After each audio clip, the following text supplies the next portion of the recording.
Hi, my name is Reed Silverne. The name of this show is Fed Pride.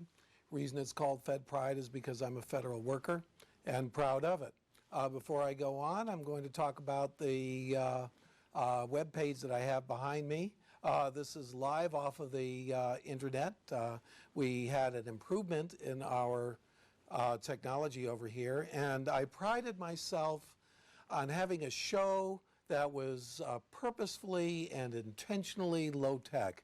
However, I just love this machine over here, which feeds internet broadband straight into the blue screen behind me. And what we have behind me is a program called Zillow. And Zillow is a program that this guy has linked all of the real estate information that's public into a satellite picture of everything that's going on. So what I did is I found this area right here. And in fact, I'm going to move over a little bit because right there is the building we're in right now at right near Congress and 6th. So I thought, well, why not just have a satellite picture of the location that we are now in? How many times do you see these newsmen and they're sitting there inside a studio and back on the blue screen is the White House or Baghdad or whatever? Well, here I'm in the air and looking down from probably 25,000 miles or whatever geosynchronous is, and looking at the neighborhood that we happen to be in right now. So I've been wanting to put this together, but for some reason I haven't been able to get that up on the internet up to now. And now we do have it. And I might just do different parts of the country and satellite views. Ironically, this satellite technology is, of course, initiated by the Defense Department, the federal government. And GPS satellites are in the sky overlooking us and basically creating and knowing exactly where every single thing is. Now, this GPS technology, which was originally designed to make sure cruise missiles land right on your head and not on a hospital nearby, has been going out of control, kind of. And now you see GPS in cars saying, you know, turn right at the next right, turn left at the next left, usually a young lady's voice. And I'm surprised it doesn't say, oh, you passed your stop. What are you going to do now? Why don't you turn around? So the GPSs don't backseat drive, but I think it'd be pretty funny if they did. So this same technology of using satellites to see what's going on the ground is now being used to price up real estate. And if I went to a regular neighborhood, the price of each house would show up right next to each house. You'd click in it, and it would go into the real estate records and show you comp sales, the same size house, and so on and so forth. So it's a pretty amazing little piece of technology. I'm kind of proud that this technology, basically the data mining, the internet, the satellite pictures, all came out of what the Defense Department really and the federal government research through feds have provided to the American people. So despite this technology, which is very, very effective for war, now is being brought to you to tell you and give you an analysis of what your home is worth. So if you ever do have a chance, it's called Zillow.com. You can put your address and your zip code in there, click it up, and then if you have the broadband, because you need some power, it'll come up and it'll do an analysis of sales in your area, your square footage, size of your lot, so on and so forth, and then tell you, your house is worth $5 or $500,000. And the way things are going now, probably $500,000. You can also, if you don't have a house, you can go into the neighborhood that you want to go into and then find out that Zillow says you just can't afford to live. And that probably is true. So what's on the agenda for today? Well, to be honest with you, I was going to go into a whole rant about separation of powers and Congress and the FBI and the executive branch and so on and so forth. And I was talking to a fellow that actually watched my show from time to time, and he had some questions about the show that I did about a month ago on immigration. Now, I have to admit, in this immigration debate, I'm not an unbiased observer. As you can see, if you look at my face and you look at my gray hair, I'm pretty close to being a senior citizen. A lot of people think I'm a senior citizen already. I personally don't feel like it, but hopefully that's the way things will be in the future. And as a senior citizen, I would really like to have a working population out there, since I'm a member of the baby boom generation, the largest generation. Like they say, it's a giant egg going through a snake. And then over the last really overpopulated generation in America, these are people born between 1946, 1965, and I want somebody around who's still working to be able to pay my my Social Security and my retirement and so on and so forth. So I'm selfish, and I'll admit it. I can understand that people don't want immigrants coming into the country. Some of them are highly educated, maybe taking jobs that they would like to have, or coming in and they walk into Circle K, or they walk into a restaurant and people behind the counter can't understand what they're saying. That's always a little bit irritating. However, as long as all those people are paying their Social Security, they're paying to me. And a lot of them are not getting any Social Security because they're working on fake Social Security. So that means all that money is still being put aside. Otherwise, the employers will get in trouble. And some of them do pay under the table, cash under the table. But a lot of them don't. You know, they hire people on fake IDs, and then they just pay their Social Security straight into the fund without any real person over there, because they're fake IDs, to get it back. And all of that is going to pay my Social Security.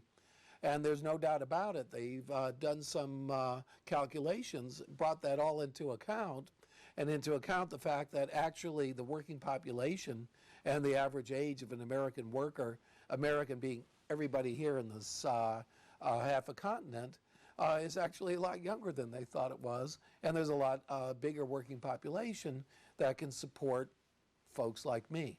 So if that wasn't true, would I be totally against illegal immigration? Probably.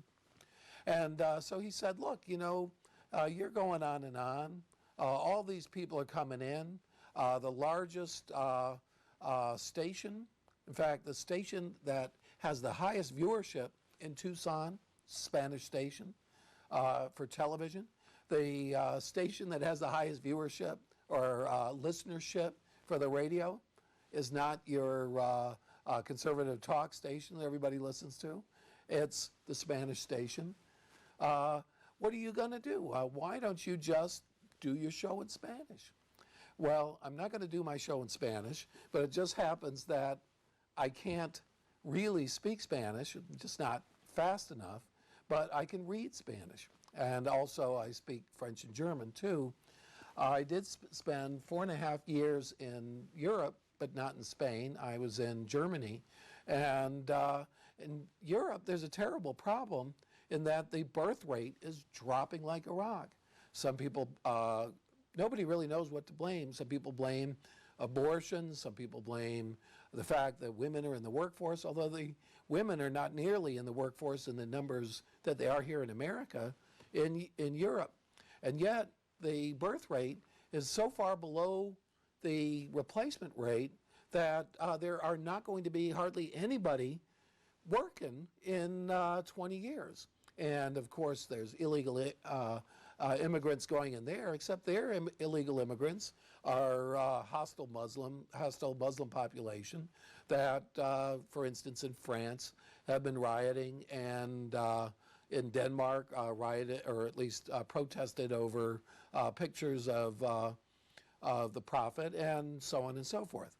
Now, of course, we do have some immigration here from the Middle East, but everybody acknowledges most of the immigration, 80–90%, are not only from Mexico, but pretty much primarily from either Latin America, which includes Central America as well, El Salvador, Honduras, Guatemala, Mexico, and as well as Mexico. So what does that mean? Well, it means a lot. So what I decided to do is I went around town and I went over to the local Mexican restaurant, and sure enough, there are Spanish newspapers there.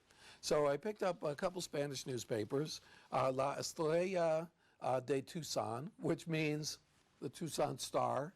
If that sounds familiar, it's the Tucson Daily Star in Spanish. And it's their little Spanish supplement.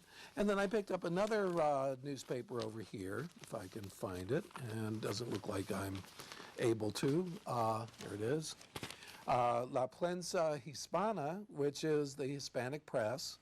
And that, I've read that before, and it seems a little more left of center. It doesn't seem to be a mainstream paper, but it's free, so I picked it up to see what kind of articles they had, and if their articles are much different from what we have in our local press. And so reading the Spanish paper over here, at least the Spanish Daily Star, it seems like the Hispanics around here are more concerned about movie stars and music stars and so on and so forth, because the front page is Muestra Gloria Trevi su nueva envoltura. Sorry about my accent. And Gloria Trevi is in a new evolution, and is a pretty, very, very pretty music star over there. So we went in there, and I started going through it. And of course, the first 10 pages are all music stars, the calendar, and so on and so forth. But about halfway through the newspaper, there are news articles. So what kind of news articles do they have in the Spanish version of the Daily Star, and how is it different from ours? And one that caught my attention over here is the National Guard is near the frontier. In Arizona, there are 955 National Guardsmen in active service at the border. And it says hundreds of soldiers of the National Guard of the United States are dispersed, will disperse this week before the frontier with Mexico in order to give help, military help and vigilance to see each of the crossers, illegal crossers, thousands of undocumented aliens or immigrants. The Pentagon that will pay for the operations, and the Department of National Security under their jurisdiction of the Patrulla Fronteriza, which is the Border Patrol, concludes this day the details over which the rules under which the soldiers will help the real police, or help to police the border. So they seem concerned about that. It does seem to be just a news article. It's not very extreme one way or the other, but it sounds like they're concerned about what's going on in the border. And then they have a little kind of op-ed piece from a lady named Lisette Martinez, and she does the This Week in Arizona, Esta Semana en Arizona, and she goes, Es un cerco o una mensaje? Is this a message? And she says, there's the threat of the anti-immigrant group Minuteman. This weekend, hundreds of volunteers and members of this group will get together in a city, the frontier city of Naco, Arizona, in order to initiate the construction of a wall on the frontier. Wall, notice, not fence. So she says this wall is following El Garza, president of the Minutemen, will contain cameras and hold radar. I don't know who's going to be following that. For the moment, this work is raised on private property, will contain about 15 feet high and be extended about 2.5 miles along the frontier. And in the future, they want to construct this 10 miles of barrier. Now, how much 10 miles is going to stop the entire population of excess population of Mexico to come across the border, that's hard to say. But to be honest with you, I have no problem with putting walls on the border.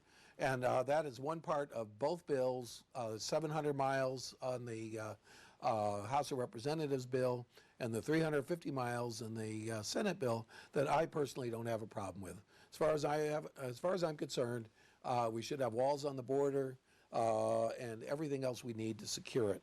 So I don't personally have a problem, but she talks about the threat of the Minutemen.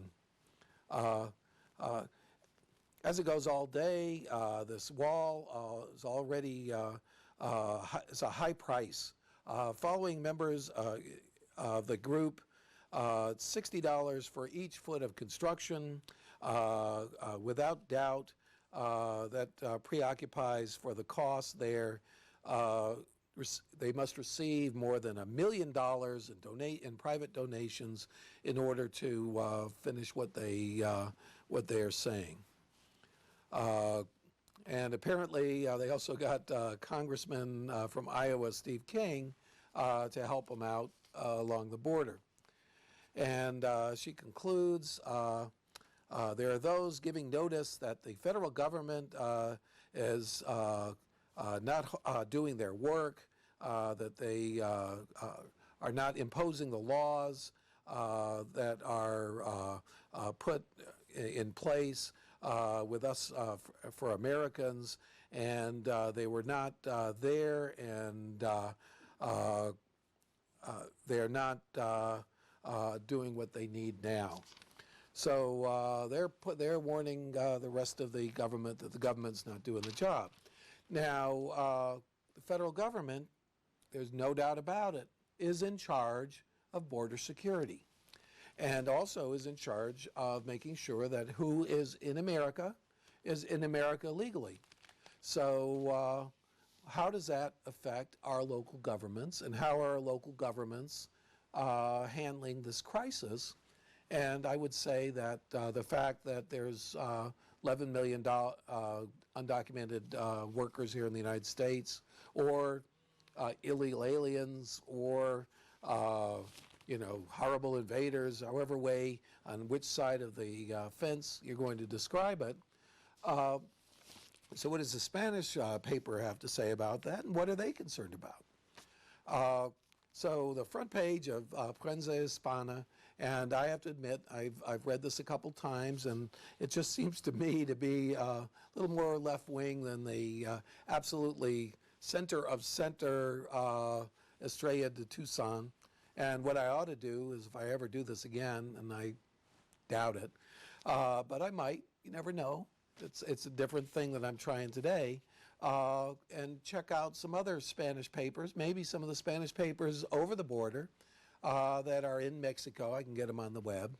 Or Spanish papers in actual Spain or elsewhere in Latin America. There's a lot of stuff going on down there, which they really don't cover in the American press. There's a major election going on in Mexico, and they do have some articles in here about how are the Mexicans here in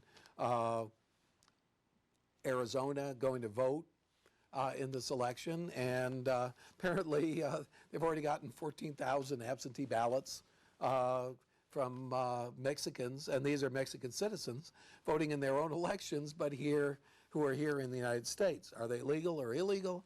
I don't think anybody's asking them, but they're providing them with ballots or boletas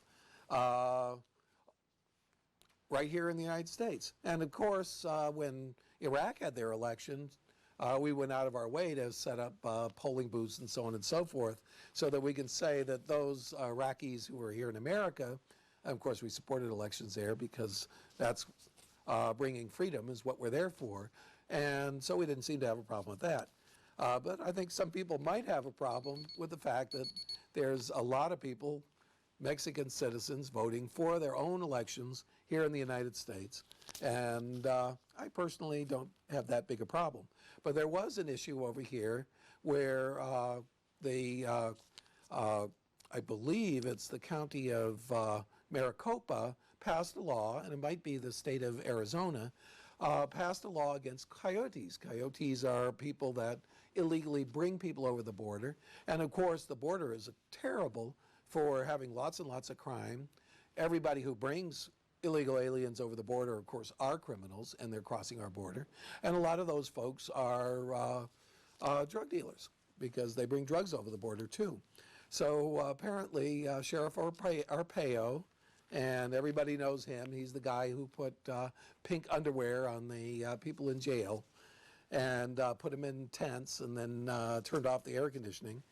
He's pretty famous. And he's decided that the sheriff's department up in Maricopa County are going to go and they're going to round up coyotes. They're going to find people who smuggle people into the country illegally.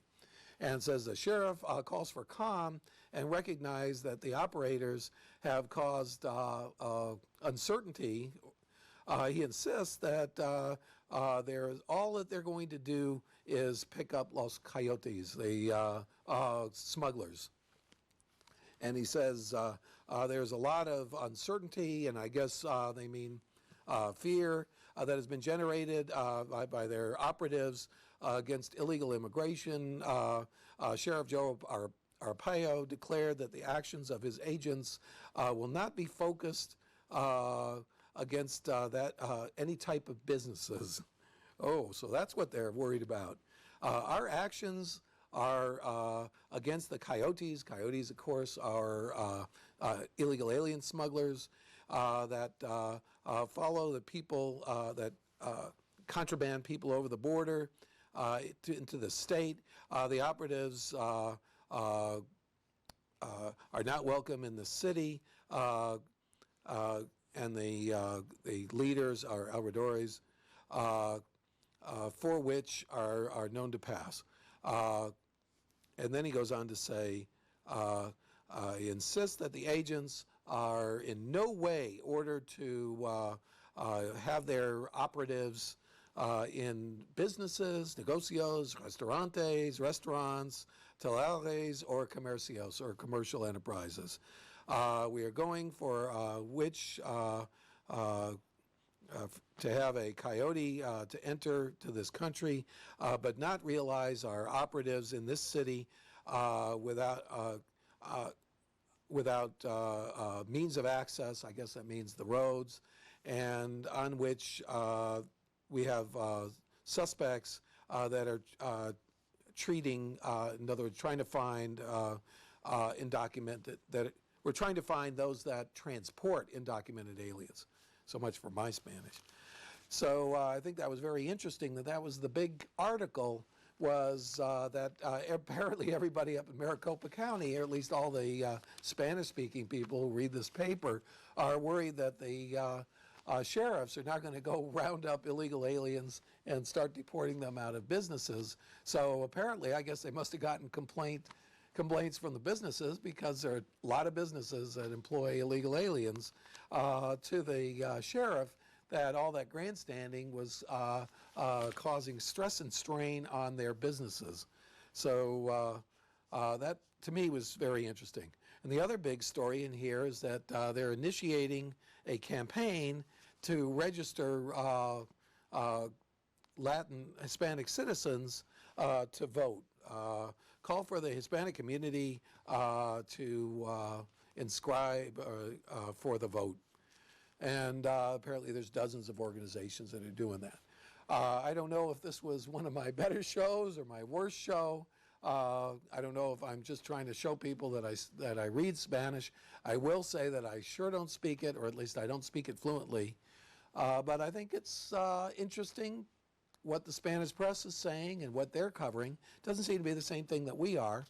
And I didn't read all of the little things about Spanish movie and talk stars and so on and so forth. My name is Reed Silverne. Name of the show is Fed Pride. Reason it's called Fed Pride is I'm a federal employee. Proud of it.